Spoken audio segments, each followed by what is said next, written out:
Good morning student. हम पढ़ रहे थे पाठ 6 प्राकृतिक वनस्पति एवं वन्य जीवन। हमने प्राकृतिक वनस्पति को 3 भागों में वर्गीकृत किया था, वन, घास स्थल और कांटेदार झाड़ियां। इसमें से हमने वनों को पढ़ लिया था कि वन कितने प्रकार के होते हैं, कहां कहां पर ये पाए जाते हैं, कौन कौन सी इनकी विशेषताएं हैं, इसके बारे में हमने पढ़ लिया था। आज हम पढ़ते हैं दूसरे घास स्थल। घास स्थल देखो, घास स्थल इनको भी हमने 2 भागों में वर्गीकृत किया है। एक तो है उष्ण कटिबंधीय घास स्थल, उष्ण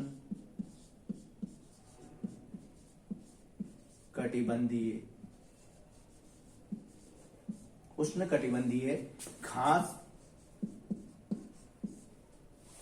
स्थल तथा दूसरा है शीतोष्ण घास स्थल। शीतोष्ण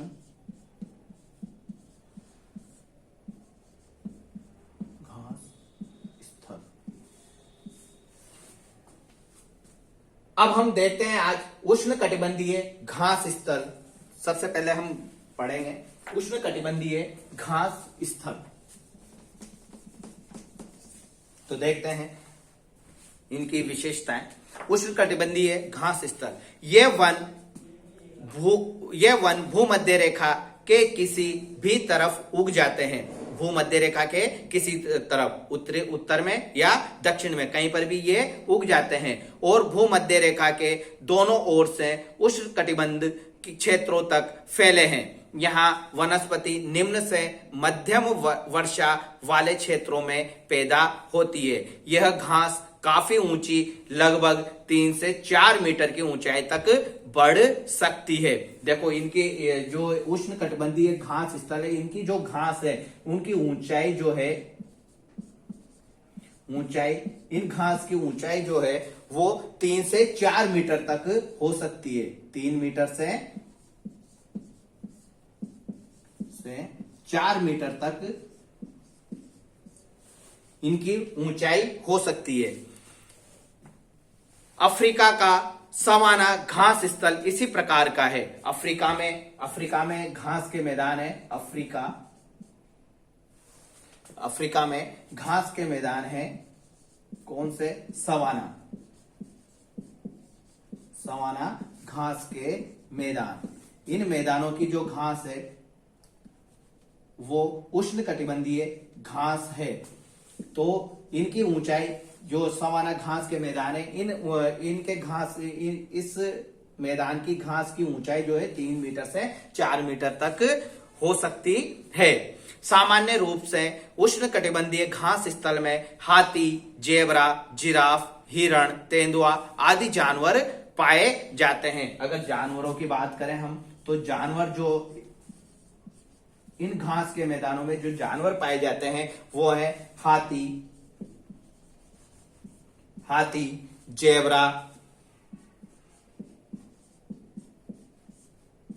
जिराफ, हिरण आदि जानवर पाए जाते हैं। तेंदुआ, इसके अलावा हिरण, तेंदुआ भी पाया जाता है। इसके बाद हम बात करते हैं शीतोष्ण घास स्थल। दूसरा हमारा आता है शीतोष्ण घास स्थल।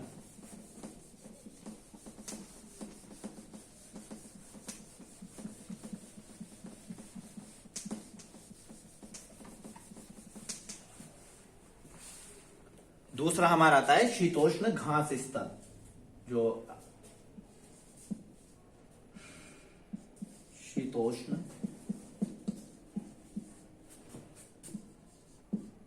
घास स्थल। देखते हैं शीतोष्ण घास स्थल की विशेषताएं। ये मध्य अक्षांशीय क्षेत्रों और महाद्वीपों के भीतरी भागों में पाए जाते हैं। यहाँ की घास आमतौर पर छोटी एवं पौष्टिक होती है। जो शीतोष्ण घास स्थल है, इसकी जो घास है वो छोटी होती है, आकार में कैसी होती है, छोटी, तथा पौष्टिक होती है,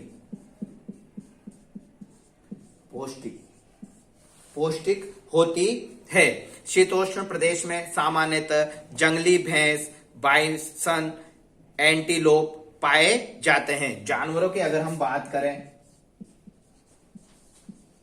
जानवर, तो जानवर पाए जाते हैं इसमें जंगली भैंस, जंगली भैंस, बाइसन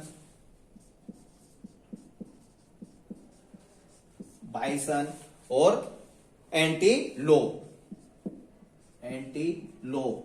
आदि जानवर पाए जाते हैं। ठीक है, तो ये हमारा हो गया शीतोष्ण घास स्थल। तो इस प्रकार हमने पढ़ लिए घास स्थल। इसके बाद हमने जो प्राकृतिक वनस्पतियों का जो वर्गीकरण किया था, उसमें से तीसरा वर्गीकरण है कांटेदार झाड़ियां। तीसरा वर्गीकरण कांटेदार झाड़ियां। तो देखते हैं कि कांटेदार झाड़ियां क्या होती है। तीसरा वर्गीकरण कांटेदार झाड़ियां। कांटेदार झाड़ियां। तो देखें, शुष्क रेगिस्तान, अब ये देखो नाम से ही दिख रहा है कांटेदार झाड़ियां। तो झाड़ियां कहां पर पाई जाती है, रेगिस्तानों में, शुष्क रेगिस्तानों में कांटेदार झाड़ियां पाई जाती है। तो देखना, शुष्क रेगिस्तान जैसे प्रदेशों में पाई जाती है। उष्णकटिबंधीय रेगिस्तान महाद्वीपों के पश्चिमी किनारों पर पाए जाते हैं। तीव्र गर्मी एवं बहुत कम वर्षा के कारण यहाँ वनस्पतियों की कमी रहती है। और इन क्षेत्रों में क्या होता है, तीव्र गर्मी और कम वर्षा के कारण जो है वनस्पति की कमी रहती है। विश्व के मानचित्र पर रेगिस्तानी प्रदेशों को चिन्हित करें। क्या आप भारत के बड़े रेगिस्तान का नाम बता सकते हैं? तो भारत के बड़े रेगिस्तान का नाम हमें पता है, थार का रेगिस्तान।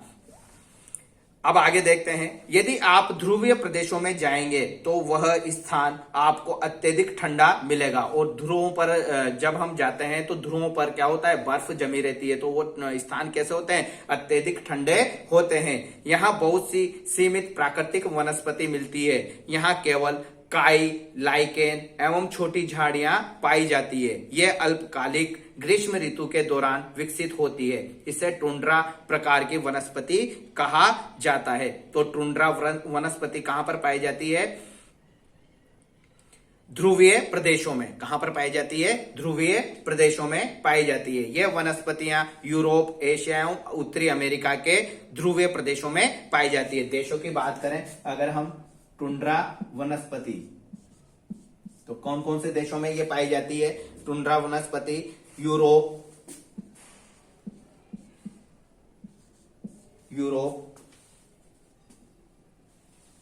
एशिया,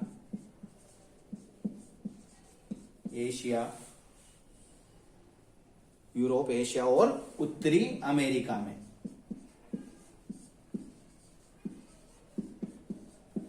उत्तरी अमेरिका में इस प्रकार की वनस्पति पाई जाती है। यहाँ के जानवरों के शरीर पर मोटा फर एवं मोटी चमड़ी होती है। देखो, जो ध्रुवीय प्रदेश है वहां के जो जानवर है उनके मोटे बाल होते हैं और चमड़ी भी कैसी होती है, मोटी, क्योंकि ध्रुवीय प्रदेश है ना, बर्फ जमी रहती है। तो उन ठंड से उनकी बचाव होता है, जो उन्हें ठंडी जलवायु से सुरक्षित रखते हैं। यहाँ पाए जाने वाले कुछ जानवर है सील, वालरस, कस्तूरी बेल, ध्रुवीय उल्लू, ध्रुवीय भालू और बर्फीली लोमड़ी। सलीमा के पिता ने उसे कुछ घने वनों के चित्र दिखाए। कुछ चित्रों में सलीमा ने देखा कि लोग वृक्षों को काटकर वनों को साफ कर रहे हैं। उसके पिता ने बताया कि स्थानीय लोग कृषि एवं आवास के लिए स्थान चाहते थे, इसलिए उन्होंने वनों को साफ कर दिया। सलीमा सोचने लगी कि अगर वनों को साफ कर दिया जाता है तो वन्य जीव कहाँ रहेंगे। सलीमा को जब विचार आया कि अगर वनों को साफ कर देंगे तो वन्य जीव कहाँ पर रहेंगे, क्या ये वन पुनः वैसे ही बन पाएंगे?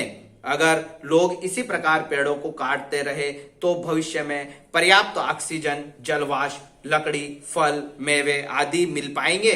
क्या आप सलीमा से सहमत है? अपने दोस्तों के साथ वनस्पति एवं प्राणी जगत की विविधता में हो रही कमी पर चर्चा करें, इसके संरक्षण के बारे में कुछ सुझाव दें।